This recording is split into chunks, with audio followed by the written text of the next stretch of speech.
à tous. Pour commencer, je vais me présenter. Je m'appelle Adrien Blin. Je travaille à la Société Générale comme coach DevOps et également comme product owner des questions d'infrastructure sur un programme de transformation continuous delivery. Ça tombe bien, on parlait un petit peu de ce genre de sujet tout à l'heure, donc ça s'inscrit bien dans cette même continuité. Et également, à côté de ça, je suis aussi l'organisateur de la communauté Meetup Docker de Paris. Alors, on va commencer tout de suite ensemble par cette présentation autour de Docker et le Continuous Delivery. Et c'est parti.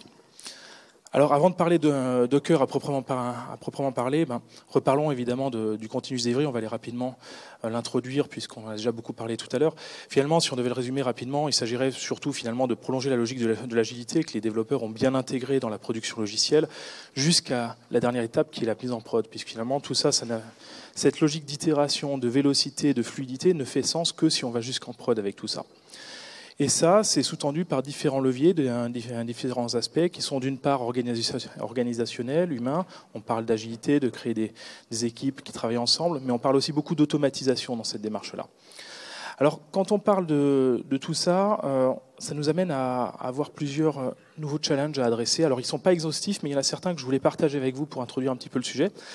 Le premier, c'est que quand on va au-delà de la construction du logiciel lui-même et qu'on va jusqu'à la prod, on commence à avoir une problématique qui est de réconcilier les problématiques d'infrastructure et de l'application. Puisque l'application, elle a des sous-jacents d'infrastructure qui peuvent évoluer au cours du temps, que ce soit de la configuration d'un middleware, que ce soit du paramétrage, si ce n'est même que créer un simple répertoire à un endroit sur un serveur. Toutes ces choses-là, souvent, elles n'empruntent pas cette logique de pipeline, de fluidité, de delivery applicatif qui commence déjà à se mettre en place dans les entreprises. Donc un enjeu, c'est de réconcilier l'application et le cycle de vie de l'infrastructure sous-jacente. Un deuxième point, c'est que pour pouvoir accélérer, on parlait beaucoup de time to market tout à l'heure, il était important de commencer à créer de l'autonomie, créer des équipes applicatives qui doivent pouvoir avancer chacune à leur rythme, le plus rapidement possible bien sûr, mais chacune à leur rythme, découpler le plus possible les unes des autres, justement pour éviter de se tracter les uns les autres et de ralentir l'ensemble du système. Et pour finir, on parlait aussi de DevOps tout à l'heure. Ces équipes, ces petites équipes qui travaillent autour d'un sous-ensemble, d'un module, d'une application, d'une fonctionnalité, elles doivent interagir de façon beaucoup plus proche avec les ops, les gens qui s'occupent traditionnellement de délivrer et opérer les applications qu'ils construisent. Alors la bonne nouvelle, c'est qu'il y a des tas de solutions qui émergent à différents niveaux. On a parlé de DevOps et notamment de la partie culturelle et organisationnelle qui va avec. On a parlé de DevOps, on a parlé de Feature Team tout à l'heure.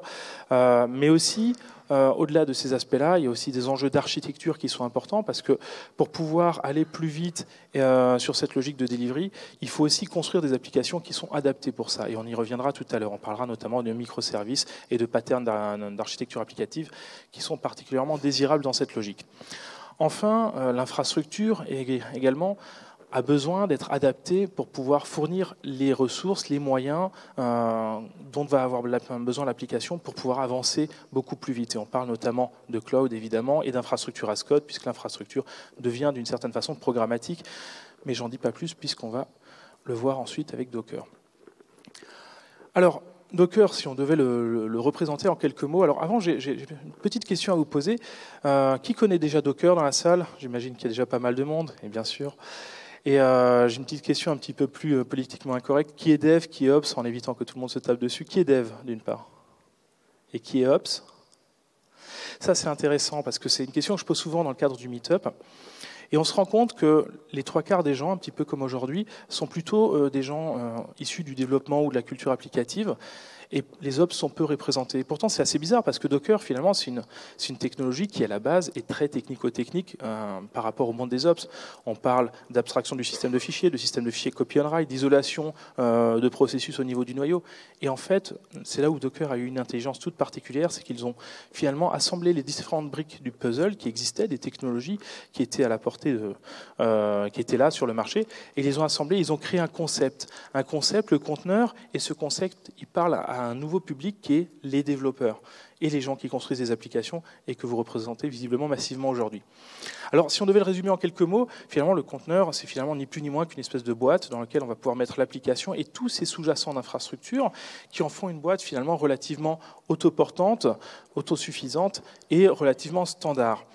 Et ça va être assez intéressant. On va le regarder, on va le voir un petit peu plus loin. Alors, Cette boîte, elle a des tas de propriétés désirables et je voudrais déjà me focaliser sur 2 d'entre elles, sachant que les autres, on y reviendra au fur et à mesure de cette présentation. La première, c'est cette portabilité. La boîte, elle est complètement autoportante puisqu'elle contient l'application et son infrastructure sous-jacente, un middleware par exemple, son système de fichiers, etc., etc.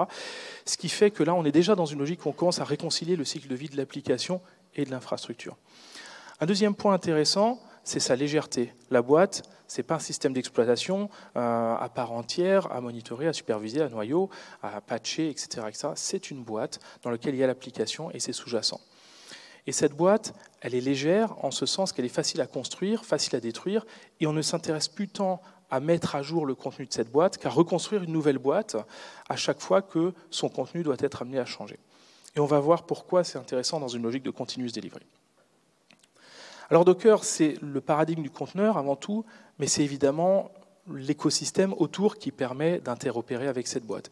Et ça, c'est intéressant, et la métaphore du conteneur, finalement, elle illustre bien ça, puisque elle permet bien de mettre en relief le fait que finalement, qu'on ait des métiers différents, des gens qui construisent des applications, des gens qui font de l'ops, comme pour les vrais conteneurs, il y a des gens qui pilotent des navires, il y en a d'autres qui conduisent des trains, ils ont des métiers très différents, mais ils se rencontrent au moins sur une chose, ils sont d'accord sur ce que c'est cette boîte, comment on la manipule, comment on la gère, dans le cadre de leurs métiers qui sont différents à la base.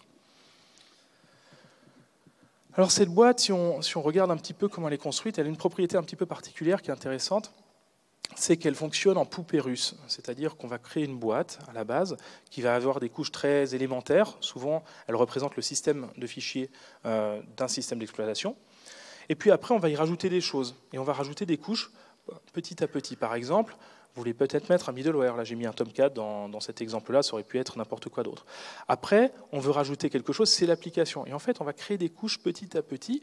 Et ça nous permet déjà de dépasser un petit peu la dimension technologique, parce que chacune de ces couches peut être apportée par des entités, par des personnes différentes dans l'entreprise. Souvent, il y a des structures dans lesquelles il y a des gens qui ont de l'expertise sur les systèmes d'exploitation. Eux peuvent apporter la première brique. Les gens qui s'occupent des middleware, eux capitalisent sur le travail de leurs confrères pour apporter leur niveau d'expertise, leur brique qui est le middleware. Et enfin, les équipes applicatives, elles n'ont pas vocation à réinventer la roue. Elles capitalisent sur le travail fourni par leurs pairs en venant déposer leur application sur des briques de middleware ou d'autres types de composants fournis par leurs collègues qui font de l'infrastructure. Donc déjà, on voit que Docker, ça amène à se poser des questions qui dépassent largement le cadre de la seule technologie. Un point intéressant, c'est que, encore une fois, les devs et les ops, finalement, toutes ces personnes que j'évoquais, ces profils, ils n'ont pas forcément le même métier, mais ils se rencontrent au moins sur une chose. Ils savent ce que c'est le conteneur, ils savent comment ça marche, et ils savent en parler ensemble, travailler ensemble pour utiliser et exploiter cette technologie. Une dernière dimension intéressante, c'est le côté programmatique de ce conteneur. On parle beaucoup d'infrastructure as code, puisque faire de l'infrastructure as code, ça permet d'automatiser beaucoup de choses, puisque c'est bien l'un des enjeux qu'on adresse quand on fait du continuous delivery.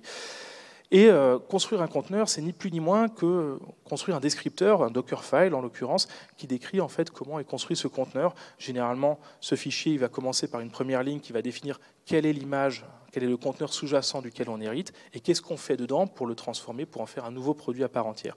Les quelques lignes que je décrivais là sont un exemple en fait de ce que peut représenter un Dockerfile. Alors maintenant qu'on voit un petit peu cette logique d'encapsulation, en se disant que finalement, on a des devs, on a des ops qui interviennent à des degrés divers pour amener un produit dans une boîte, voyons un petit peu comment cette boîte, on peut la faire fonctionner dans une logique de continuous delivery. Alors le continuous delivery avec Docker, ça commence très très tôt, ça commence à l'échelle du poste de dev. L'idée, c'est que déjà, le développeur peut disposer d'un écosystème Docker à l'échelle de son poste de travail. Docker, d'ailleurs, fournit une toolbox qui est très autoportante, qui permet tous les moyens nécessaires pour pouvoir opérer des conteneurs localement. Et ça, c'est génial. Pourquoi ? Parce que, historiquement, dans les entreprises, les développeurs, alors évidemment, ils rapatrient du code avec leur client Git, ils développent dans leur IDE, tout ça, mais souvent, le premier écosystème sur lequel ils testent leur application, sur un middleware ou autre, c'est souvent, en fait, sur des choses qui n'ont rien à voir avec ce que fournissent leurs collègues de l'infrastructure. Ils installent un Tomcat comme ils peuvent, des fois ils sont sur Windows, alors c'est un Tomcat sur Windows. Bref, la configuration est très très différente de ce qu'on retrouve dans le reste du processus. Et le problème, c'est que ça permet du coup pas forcément de détecter les bons problèmes. Ces problèmes, on les détectera plus tard, parce que la configuration n'a rien à voir. Ce qui est intéressant dans cette logique-là, c'est que le développeur, il développe évidemment à l'échelle de son poste de travail, mais vu qu'il a un écosystème Docker à même sa machine, il va aller pouvoir télécharger les briques élémentaires qu'il veut hériter des ops, par exemple une image de middleware, il va y mettre son application localement, il va pouvoir tester ça à l'échelle de sa boîte et committer seulement après, en ayant pu finalement tester son application déjà dans un univers qui était très représentatif de l'univers dans lequel évoluerait l'application qu'il construit plus tard sur les infrastructures de l'entreprise. Alors, ça, c'est à l'échelle du poste de dev. Mais ensuite, si on va un petit peu plus loin, le développeur, ensuite, son code, il le commit. On parlait de GitHub tout à l'heure. À la Société Générale, on utilise justement du GitHub on-premise, entre autres. Et en fait, ce qu'il apporte en plus de son code traditionnel, c'est des éléments nouveaux comme le Dockerfile. Cette propriété intéressante qui était que le Dockerfile, c'est quelque chose de programmatique, fait que c'est finalement quelque chose qu'on va venir rajouter aux informations, le code de l'application. Donc non seulement c'est du code qu'on va pouvoir versionner et stocker dans un repo de code, mais en plus, il va être versionné de façon concomitante avec le code de l'application. Finalement, à une version du descripteur de la boîte correspond à une version du code de l'application. Donc on est déjà dans une logique où on merge l'application et l'infra. Parce que ce faisant, ce que je viens de dire implicitement, c'est qu'à ce moment-là, on est déjà en train de dire que la boîte, c'est plus juste une boîte applicative, c'est un produit. C'est un produit parce que on n'est plus en train de dire je suis en train de pousser une application en prod, je suis en train de pousser une version d'application qui est spécifiquement associée à une version de middleware, qui est spécifiquement associée à certains éléments de configuration, et c'est tout ça qui va traverser le pipeline. Et là encore, ça va nous permettre de gagner en qualité parce qu'on rend les choses plus répétables, beaucoup plus en amont, parce qu'on a bien réconcilié cette logique d'application et d'infrastructure. Alors donc notre développeur, il fait quoi? Il commit son code, donc, et possiblement le Dockerfile aussi, s'il évolue. La plateforme, dans l'exemple qu'on a utilisé dans notre expérimentation, c'était donc du GitHub, du Jenkins et du plugin CloudBees pour Docker. Donc la Software Factory tient son rôle historique de compiler, passer les tests unitaires de l'application, mais elle va aussi mettre le tout dans une boîte qu'elle va ramener sur la registry. Tiens, la registry Docker, là, elle vient de prendre un nouveau rôle. C'est qu'en plus de stocker des catalogues d'images d'infrastructures qu'on évoquait tout à l'heure, du middleware, du système, elle stocke des artefacts applicatifs là. Finalement, son rôle, dans ce contexte-là, il se rapproche un petit peu du rôle que peuvent avoir des outils comme un Nexus, un Artifactory par exemple. Puisque finalement, l'artefact qui est produit par l'équipe, par la team, c'est plus juste un artefact applicatif, c'est un tout. C'est un produit avec l'application et l'infra sous-jacente.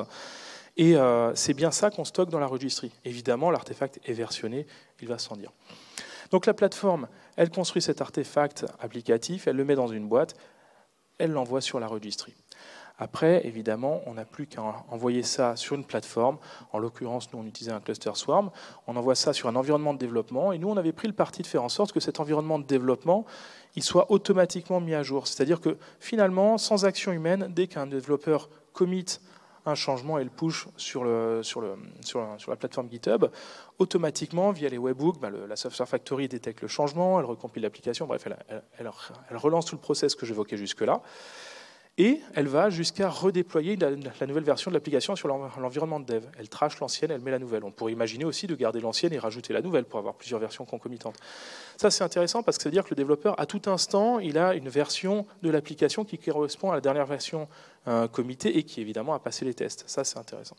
Ça mène aussi à imaginer des nouveaux sujets qu'on n'a pas abordés en l'occurrence pour l'instant, qui seraient d'avoir des espèces de pré-commit hooks qui permettraient de dire je n'envoie dans la registry que des images dont les tests unitaires ont passé, etc. Enfin, ça mène plein de sujets intéressants. Alors donc on envoie sur l'environnement de développement sans aucune action manuelle. Après, finalement, le fait de déployer en UAT ou encore en production, c'est finalement répéter le même processus au travers d'un pipeline de delivery. Et ce qui est intéressant, c'est que la seule chose qu'on fait humainement, c'est de choisir ou pas de déployer cette nouvelle version. La seule chose qui doit changer, c'est des variables d'environnement, des paramètres qui sont nécessaires à l'application, mais pas l'artefact lui-même. Souvent, on peut faire le parallèle avec les développeurs. Ça viendrait à l'idée de personne. Alors, j'utilise de moins en moins cette métaphore parce que je trouve toujours un gars dans la salle pour me dire si, je le fais. Quand on livre, par exemple, une application en Java, on livre peut-être un WAR pour un serveur d'app. On ne livre pas juste une classe à redéposer en laissant tout le reste. On repousse un ensemble cohérent et qui fonctionne entre lui-même. Le conteneur Docker, c'est la même chose, sauf que ce tout qu'on livre, qui est autoportant, c'est l'application et tous ses sous-jacents d'infrastructure.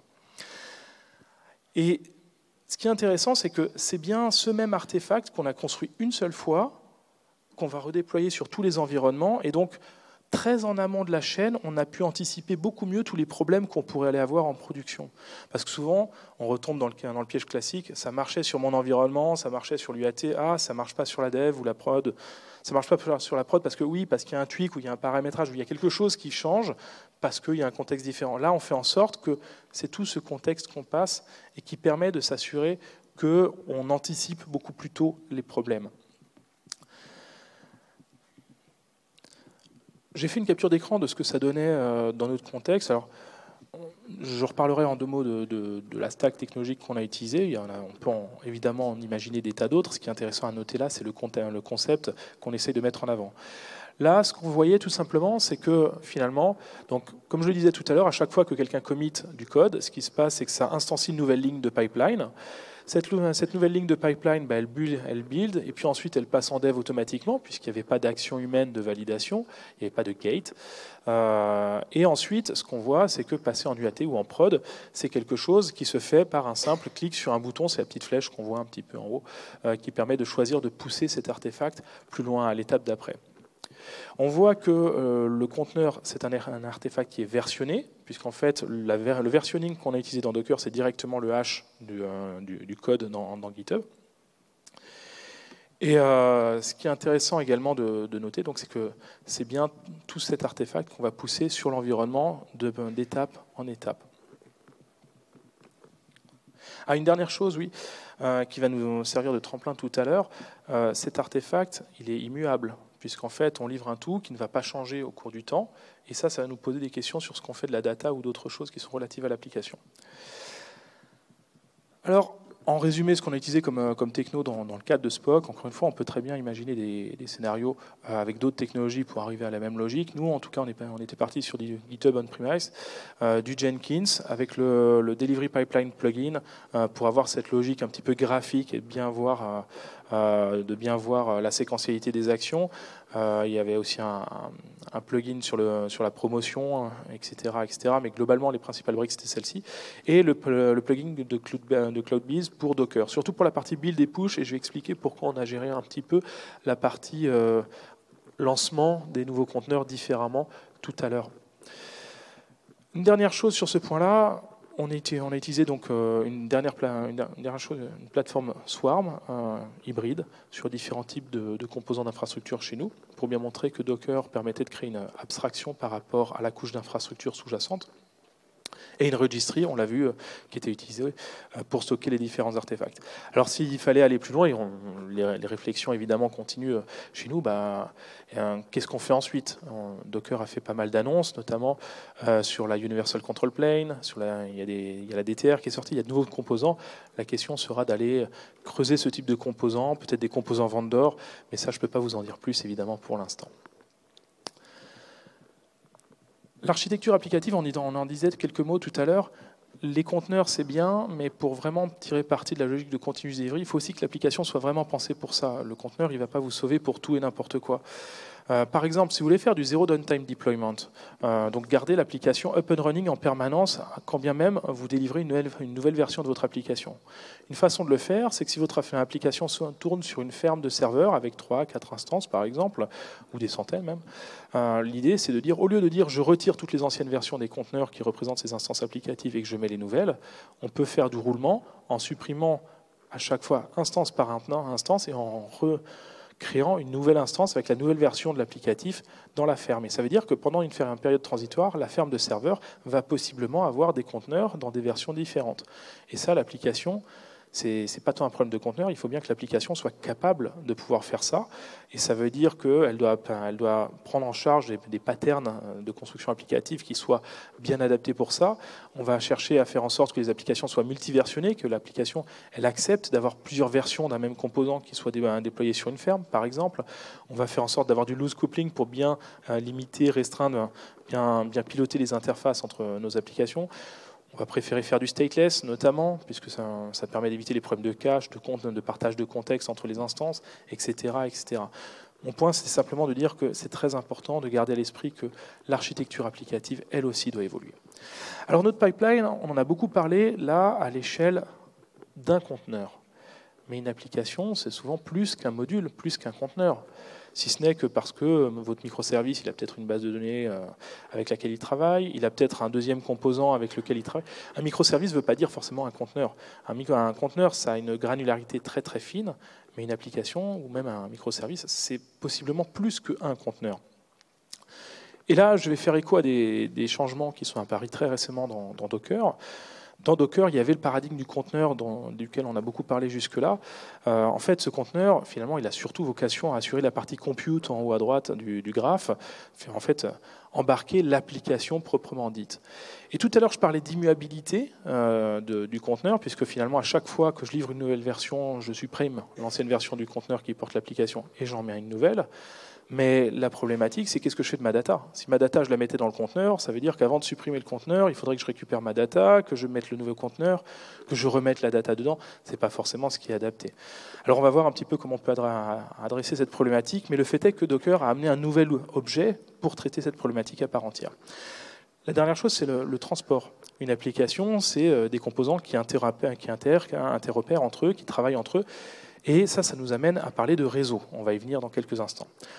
Le tout, finalement, ça forme une topologie, puisque finalement, la topologie d'une application, c'est peut-être un conteneur qui porte une base, un conteneur qui porte une API qu'on va instancier N fois, derrière un conteneur qui se fera le load balancer, par exemple, qui permettra de servir de point d'entrée unique.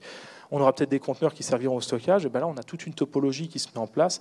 Et la topologie, qu'on trouve notamment avec Docker Compose, commence à prendre une part grandissante dans la logique de Docker, puisqu'on n'est plus en train de parler du conteneur seul, mais de toute l'architecture de l'application et de tous les composants qu'elle embarque.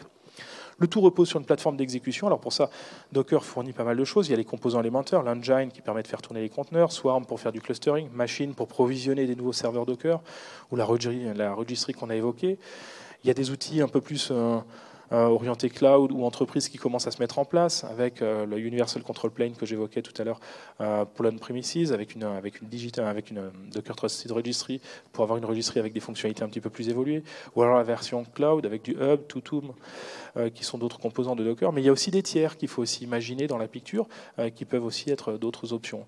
Ces plateformes tierces, il y en a pas mal, on ne va pas toutes les citer là, mais elles font aussi partie de cette galaxie. Il faut bien découpler le fait que Docker, c'est à la fois la logique du conteneur, et après, il y a l'écosystème qui est fourni par Docker, mais qui existe aussi fourni par des tiers. Par contre, la problématique, c'est que quand on s'intéresse aux tiers, la logique de topologie de Docker et des nouveaux objets, stockage, transport, etc., doit s'aborder un petit peu autrement, puisque ces technologies, elles leveragent encore surtout sur le principe du conteneur, donc la partie surtout compute. Alors, revenons-en justement à ces nouveaux objets.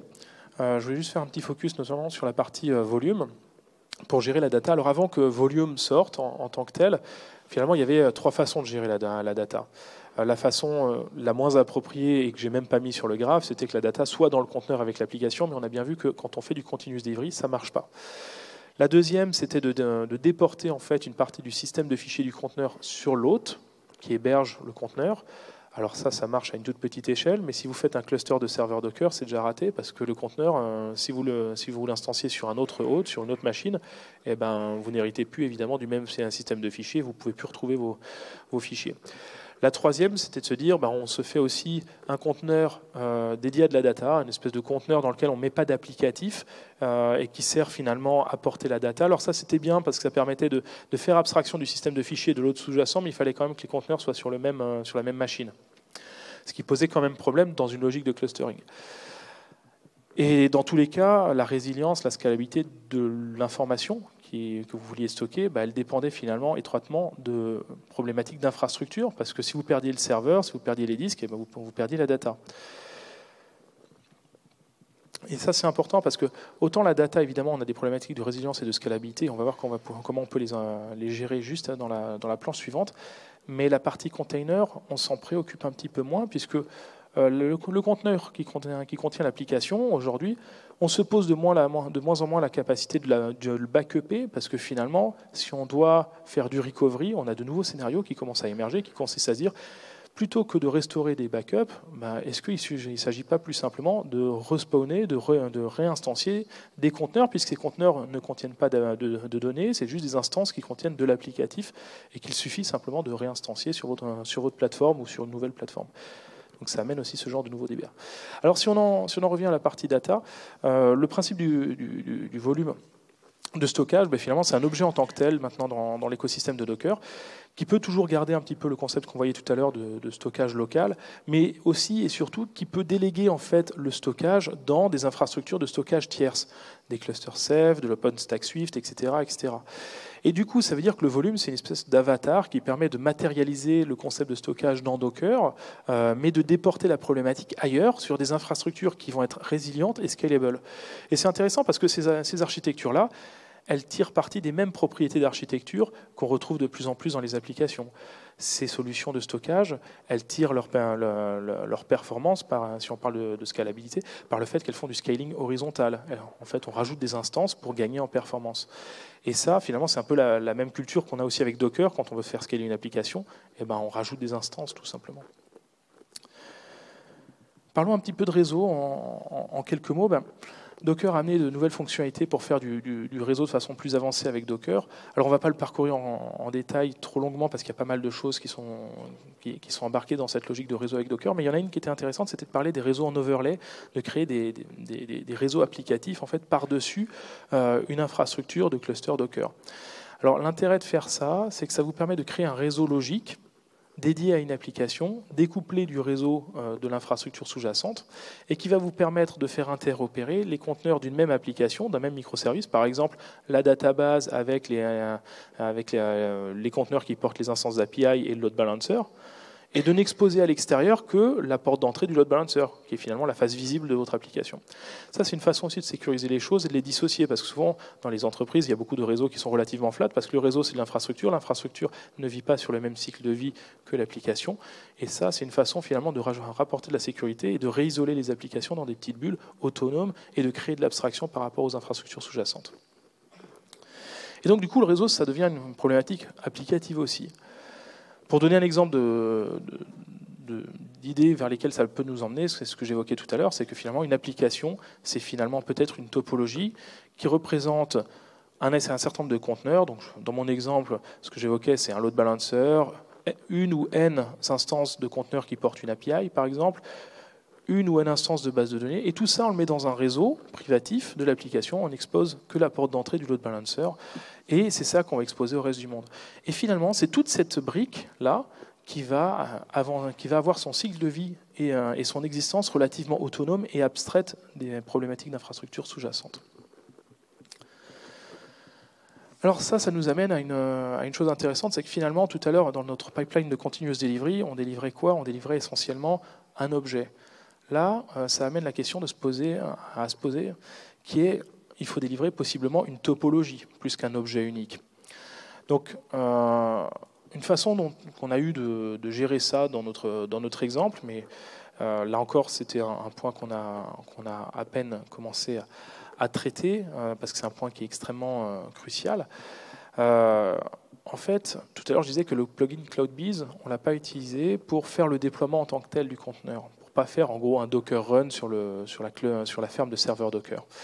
Une des raisons, c'est qu'en fait, on a préféré utiliser un script traditionnel qu'on a wrappé donc sur Jenkins, qui permettait en fait d'appeler des commandes Docker Compose pour qu'en fait Jenkins n'ait pas une action qui vise juste à déployer un conteneur, mais qui vise à redéployer une topologie, c'est-à-dire le conteneur applicatif qu'on délivrait et aussi d'autres conteneurs qui vivaient avec une base de données ou d'autres éléments en fait. Et donc ça, c'est vraiment important de se rendre compte que la topologie va prendre, et l'orchestration vont prendre une part de plus en plus croissante dans la logique de delivery.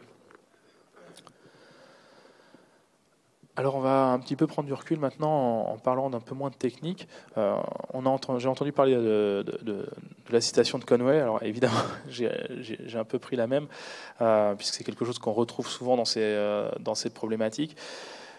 Pour pouvoir faire du continuous delivery, évidemment, il faut s'organiser de façon à pouvoir le faire. Parce que le conteneur, on l'a vu tout à l'heure, il fait intervenir différentes personnes. Et il faut mettre autour de la table toutes les personnes qui vont permettre en fait, de construire cette application et ses sous-jacents d'infrastructure. Et c'est bien là où on parle de DevOps, parce que le Dockerfile, oui, le développeur pourrait peut-être, il saurait apprendre à écrire un Dockerfile, mais est-ce qu'il saurait nécessairement manipuler tous les concepts sous-jacents qui vont avec ? En fait, la réalité DevOps, ça ne veut pas dire être à la fois un dev et un ops et être un mouton à 5 pattes. C'est rapprocher les personnes qui doivent travailler ensemble pour collaborer. Un autre exemple, c'est sur la partie réseau que j'évoquais. On parle de SDM, de faire des réseaux qui sont des réseaux applicatifs. Là aussi, ça nécessite aussi d'avoir une espèce de culture de l'infrastructure pour comprendre ça. Et ça veut bien dire qu'il faut construire des petites familles autonomes qui permettent en fait de faire avancer ce pipeline dans le produit qui, je le rappelle, n'est plus juste un artefact applicatif, mais un produit à part entière, puisqu'il recoupe l'application et ses sous-jacents d'infrastructure. Et donc finalement, pour en revenir à Docker, justement, ce qui est intéressant, c'est qu'on peut facilement faire ce découplage, parce que finalement, de façon assez simpliste, on a des gens qui s'intéressent beaucoup à ce qui se passe dans les conteneurs, et à la topologie de ces conteneurs, d'ailleurs, par extrapolation. Eux, ils s'intéressent à la façon dont on les construit, à la façon dont on les opère, et à la façon dont ils sont agencés entre eux. Et donc, c'est un sujet qui est très DevOps, comme je le disais à l'instant tout à l'heure, parce que le conteneur contient à la fois de l'applicatif et des sous-jacents d'infrastructure. Cette équipe applicative pluridisciplinaire, dans une logique un petit peu comme Werner Vogels disait « You build it, you run it », est engagée sur l'entièreté du cycle de ce qu'elle construit, et ça c'est important. Et la deuxième chose, c'est que d'un autre côté, on a des équipes qui vont construire une capacité à opérer ces conteneurs, ou plus largement ces topologies de conteneurs. Et ces équipes-là sont aussi des équipes DevOps d'une certaine façon. Pourquoi ? Parce que ces équipes, même si elles fournissent un produit d'infrastructure, elles doivent avoir une culture de développement aussi, parce que ce produit, il a une interface de plus en plus programmatique. Ils doivent en fait avoir un produit qui se construit donc de façon programmatique et aussi avec un mindset de développeur. Toute cette logique d'itération, ce produit, ils doivent le construire de façon progressive, etc., etc. En fait, ils doivent apprendre à construire de l'infrastructure comme on construit du logiciel. Et pour finir, juste avant de conclure, ça passe ou ça casse, elle n'est pas de moi, mais je l'ai trouvée très amusante. Souvent, on se demande le conteneur, en fait, ça se situe où dans tout ça ? Parce que finalement, ce n'est pas tout à fait du IaaS, parce qu'on est par-dessus le système d'exploitation, on ne s'intéresse pas au monitoring, au patch management du noyau, par exemple. Ce n'est pas tout à fait du PaaS non plus. Si je prends deux exemples, de la PaaS, de l'application PaaS, dans lequel on va avoir des solutions comme Heroku, dans lequel vous injectez du code et des méta-informations, et en fait, l'usine logicielle, tout est escamoté, tout est intégré, ça vous produit une plateforme up and running, donc on n'a pas ce niveau d'abstraction. Ce n'est pas non plus du XPaaS, on ne fournit pas des services managés. Le XPaaS, pour avoir de la database de services, on n'est pas à ce niveau d'abstraction là non plus. Le conteneur, c'est finalement un entre-deux, parce que dans le conteneur, on travaille au niveau système, on décrit des paquets Linux qu'on veut avoir dans ce conteneur, on parle de répertoire, on parle de droit, on parle de déployer une application dedans, donc on a un petit peu du système, mais on n'a pas non plus l'abstraction qu'on peut avoir du PaaS. Et finalement, la meilleure façon de le matérialiser, c'est de lui donner une existence propre, en étant du CaaS. Et d'ailleurs, dans une logique d'empilement, on peut très bien imaginer de vouloir construire un PaaS qui capitalise sur cette couche intermédiaire qui est le CaaS. Alors, ce qui est intéressant aussi avec le CaaS, c'est qu'il est particulièrement sympathique pour les applications qui n'ont pas été prévues pour le cloud. Puisque la boîte, elle est universelle et qu'elle est au niveau du système, on peut y mettre des applications qui n'étaient pas vraiment prévues pour tirer profit du cloud. On peut impacter ces applications et les faire rentrer un petit peu dans cette logique de delivery et pouvoir les déployer sur des infrastructures de plus en plus compatibles avec une tendance de cloud. Parce que finalement, une ferme de serveurs Docker, c'est une forme de cloud CaaS. Et ensuite, en plus, du fait de la portabilité de ce conteneur, cet artefact, on peut imaginer le mettre sur du cloud privé, sur du cloud public, etc. etc. En l'occurrence, nous, on travaillait sur du cloud privé. Et la dernière chose, ce qui est intéressant, c'est que je parlais tout à l'heure de topologie entre des composants de Docker. On parlait des volumes, on parlait des networks. Mais la topologie d'une application, ça peut être encore plus large. Ça peut être quelque chose de plus large, comme par exemple dire que votre application, finalement, elle tire profit d'un certain nombre d'objets de type Docker, hein, comme on les voyait, mais elle peut aussi dire qu'elle tire parti d'un service managé. On peut imaginer que votre application, ça soit une API que vous avez mis dans des conteneurs, mais que cette API elle est backée par une instance de base de données que vous n'avez peut-être pas mise dans un conteneur, mais qui soit un service managé que vous avez par exemple, je sais pas, acheté chez Amazon avec RDS par exemple.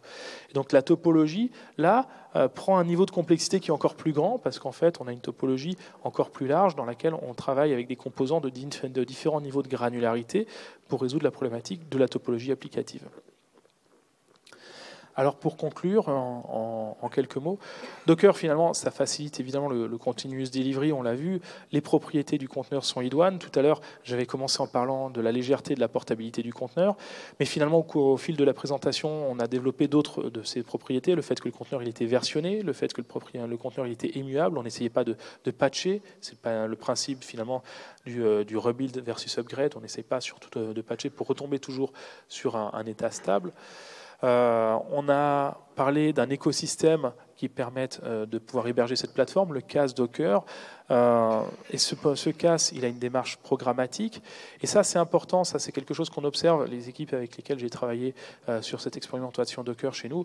Ce qui est génial, c'est que ça leur parle très vite, et on le voyait tout à l'heure au début de la session, la majorité des gens étaient des développeurs. C'est un produit qui à la base est plutôt un produit système, mais il répond à des attentes, à une appétence, à des besoins de développeurs. Et du coup, il y a un levier d'adoption qui est énorme dans les équipes, et du coup, ça, c'est quelque chose sur lequel on peut capitaliser dans une logique de transformation. Donc l'universalité du conteneur, qu'on facilite le continuous delivery pour différents écosystèmes, on l'évoquait.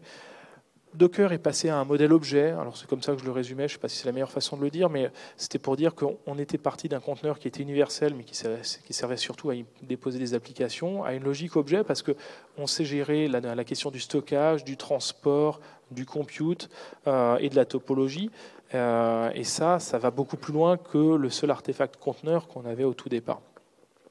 Et l'orchestration et la topologie, comme je disais, prendront une place toujours plus croissante dans cette logique-là. Et pour finir, Docker, c'est une technologie, mais c'est aussi une autre façon de travailler ensemble. On a beaucoup parlé de DevOps, que ce soit dans cette présentation ou la présentation précédente. Et Docker, comme on le voyait, déjà le seul fait de dire il y a des gens qui s'intéressent plus au contenu du conteneur et d'autres à l'extérieur, à l'enveloppe extérieure, à cette capacité d'héberger finalement des fermes de serveurs, ça, c'est déjà un changement un petit peu de paradigme, mais c'est aussi, avec Docker, le besoin de rapprocher les équipes, parce que, comme je le disais, ce qu'on met dans Docker, ce n'est pas juste une application, c'est une application et c'est sous-jacent d'infrastructure, et donc ça veut dire que ça fait appel à différentes compétences qui doivent travailler de concert ensemble pour faire en sorte que ce contenu soit cohérent, fonctionnel, et tire parti de l'expertise des uns et des autres, développeurs et ops. Voilà, et bien, je vous remercie, et je suis à votre disposition si vous avez quelques questions.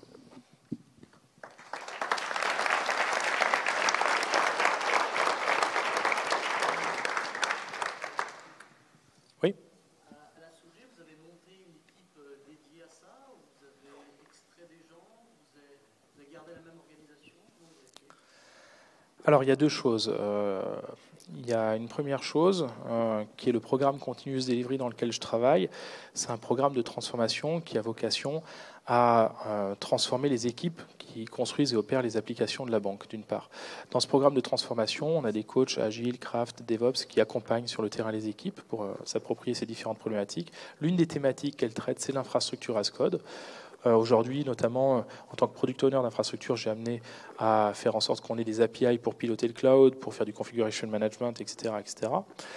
Ça, c'est ce qui est déployé aujourd'hui de façon beaucoup plus massive. Après, dans le cas de Docker en particulier, c'est une expérimentation qui aujourd'hui n'est pas encore délivrée comme une brique de ce framework de transformation plus globale. Et cette brique, on l'a construite en faisant une expérimentation qui reposait sur des personnes qui étaient issues plutôt du domaine applicatif, sur des personnes qui étaient issues des métiers de l'infrastructure, du middleware, du système, du réseau. Et on a fait en sorte que ces équipes travaillent en grande proximité, justement parce que Docker, c'est pas un sujet qui s'aborde soit du côté des ops en disant moi je fais du Docker de mon côté, ou soit du côté des devs en se disant c'est génial, j'en ai besoin, j'en fais. C'est quelque chose qui nécessairement doit se construire ensemble, puisque Docker se retrouve exactement juste au milieu finalement de ces problématiques. Donc on a créé une petite équipe pluridisciplinaire qui permettait justement de réunir toutes les compétences et expertises nécessaires pour bien comprendre comment construire ça et le mettre en place. Et après on a fait un petit peu d'évangélisation pour tester un petit peu l'appétence de tout ça autour de certaines équipes applicatives qui nous servaient dans le cadre de cette expérimentation.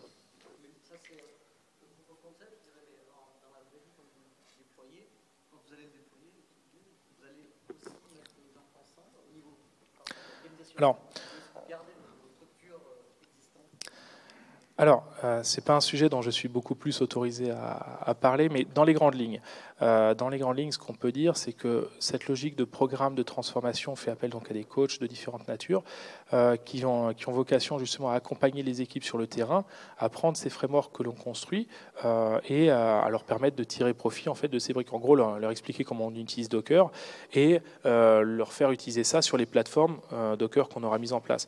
Donc globalement, pour avoir une échelle plus large, ce qui va se passer, c'est que ce qu'on se construit autour de Docker, et je ne parle pas que de la plateforme, puisque cette transformation chez nous, elle s'articule surtout autour de pratiques. Les outils sont très importants, mais sont des sous-jacents répondant à des besoins drainés par ces pratiques. Et l'enjeu, en fait, c'est que tous ces coachs qui opérationnellement font du travail de terrain, parce que c'est pas professoral, c'est des gens qui font du peer working, qui s'asseyent à côté, qui comprennent les problématiques opérationnelles pour leur trouver les solutions les plus adaptées, les aider à grandir en fait. En grosso modo, quand Docker, on aura détouré exactement ce qu'est la plateforme et comment on veut qu'elle interagisse, comment on veut qu'elle s'inclue dans le dispositif, en fait, on pourra tirer profit de tous ces coachs, de toutes ces équipes de transformation qui permettront d'accompagner toutes les équipes opérationnelles à tirer profit de cette nouvelle brique qui sera dans le framework. Oui ?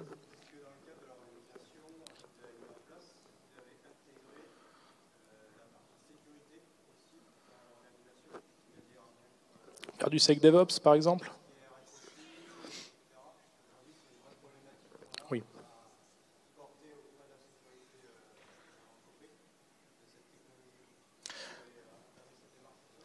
Oui, évidemment, puisque vous le disiez, c'est des sujets qui sont très sensibles en termes de sécurité. Et évidemment, quand je disais qu'on met toutes les expertises autour de la table, on intègre évidemment les profils qui font partie de ces équipes-là pour qu'ils puissent faire part de leurs contraintes, de leurs observations, pour faire en sorte qu'on construise une plateforme qui réponde aux exigences qui nous sont formulées.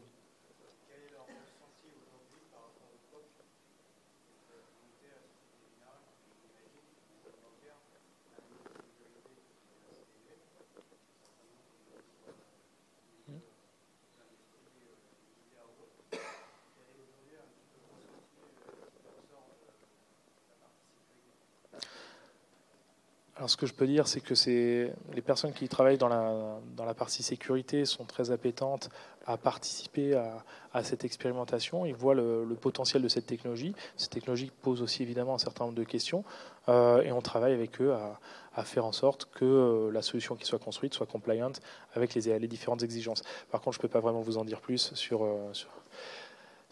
la nature de ces discussions.